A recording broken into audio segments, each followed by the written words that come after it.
welcome back to the Retirement Railroad Matinee Modeling Tip of the Day. I'm Steve, and it's the continuing saga of the Roundhouse build.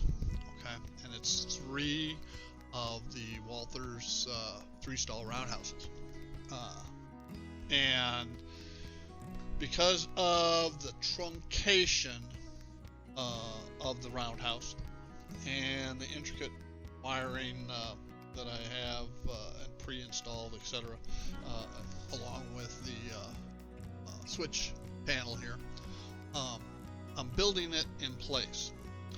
And the tip of the day is don't get in a hurry with things.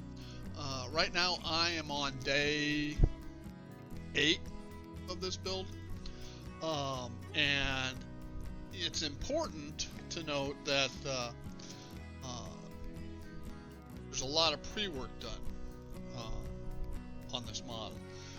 Every one of these panels, these panels were washed in a very light gray color for the brick detail. And if you get up close enough, and you can't see it on the camera, I've tried to show it, but when you're looking at it like this, you can see the actual white-ish mortar lines between the brick. And then of course the windowsills and the walls themselves don't come this color. This is a custom blended color I do for my brickwork.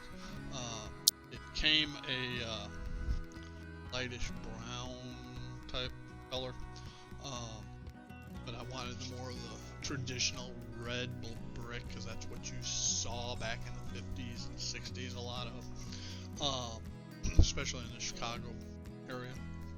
So then the window frames themselves are weathered, and normally I would come through and put a dull coat on the windows themselves to make it where you can't see in but light comes through. I haven't done that to this one because I want to be able to look in. I want to be able to look in the front, the tops, the sides, to see the locomotives in there. So all of these things come into play when I am trying to engineer, so to speak, the build and installation of the kit. And instructions, and I don't want to pick on any model maker in particular, and in this case the instructions are pretty good. They give you not only the pictures, but they give you the verbiage of what you should do first, what you should do second, etc. And that's the way instructions should be, and so often kits are not like that. But again, because of my specific installation, these don't really work as far as do this, then this, then this, because of the installation. So let me switch views and I'll explain some more of how we're doing it. Okay, so here's a top-down view, and you can see that the flooring is in place, the service trenches, dugouts, whatever, are in place. The floor's been painted, the floor has been weathered, okay, and it is all wired in. I have the wiring installed here, or at least the feed wire, for the lighting that will go inside the building. And because all the glass, all the windows are clear, and because the whole front, the doors will be open, I've got to hide those wires. And the plan is, because of the truncation, again, of this building, how it's getting smaller as it goes, and the illusion of depth, these will go on here.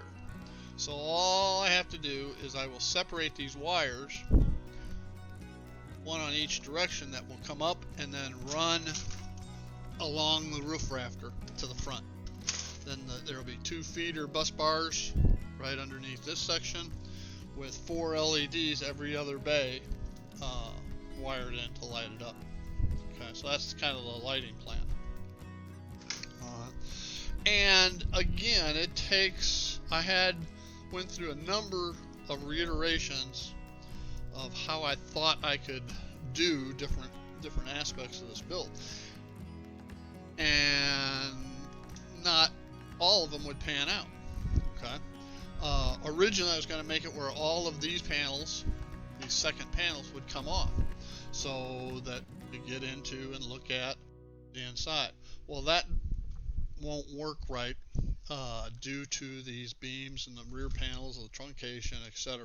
So what has to happen is I have to build every other one of these bays and put the glass here and the front roofing panels in. Then I can lift off every other section of the roof to have access inside for track cleaning, if an engine stalls, etc. Okay, so that's the revised plan. Okay, and so don't get into a hurry, because you'll get down the road and do stuff that all of a sudden isn't going to work, and then it's a lot of work to undo.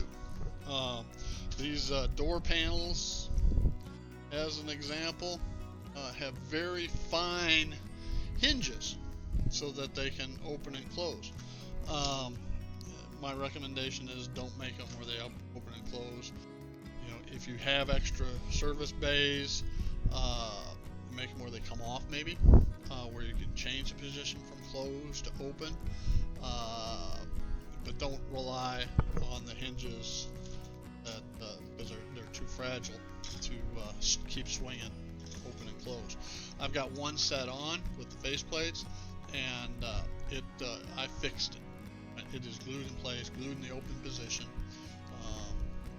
Just that reason, right? And you can't see it in this view of the camera. So anyway, so let's switch back and talk a little bit more.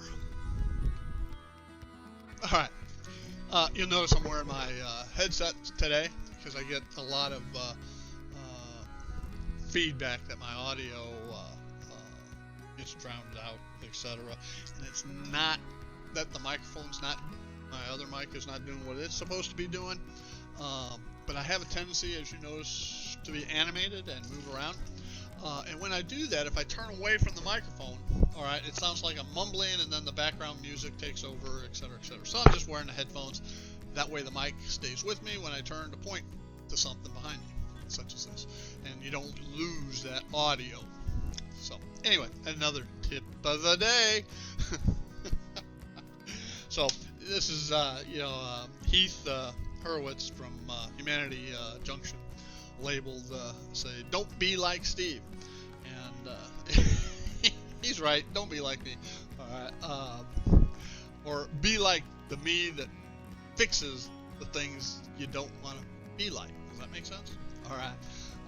That's for you, Pete Clark, who wants a Don't Be Steve t-shirt. All right, I want to thank you for joining me here at the Retirement Railroad Matinee Modeling Tip of the Day. I'm Steve, and y'all have a great day. Bye now.